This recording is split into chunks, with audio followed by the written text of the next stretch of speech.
आय बहिर्भूत संपत्ति ठूल अभियोग Anandpur barrage project मुख्य निर्माण यंत्री प्रभास प्रधान को आज गिरफ्त कर विजिलेंस निकटर 8 कोटी अधिक मूल्यर आय बहिर्भूत संपत्ति मिली 85 प्लॉट 5 महला कोठा सुना बिस्कुट लक्षाधिक नगद टंका जबत होती। आगामी दिन में निकट संपर्क जदि लिंक मिल गिरफ्त कर बालेश्वर विजिलेंस एसपी नरहरि नायक। एबे भी तदंत जारी रही दरकार पड़े जंत्री को 14 दिनिया रिमांड अणाजिब से कहते।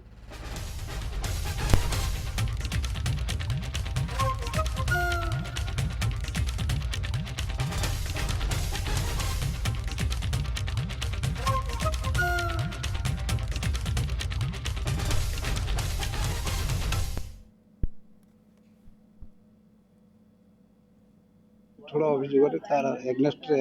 इनक्वारी चलता आम 31 तारीख स्पेशल जज vigilance Baleshwar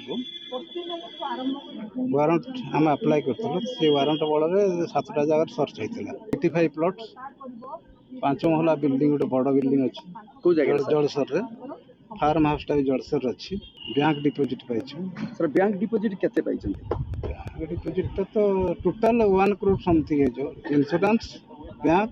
deposit 1 crore 74 lakh forward हो इन्वेस्टिगेशन हो चार्जसीट दिया हो ट्रायल फेस कर 8 कोटी अभाव।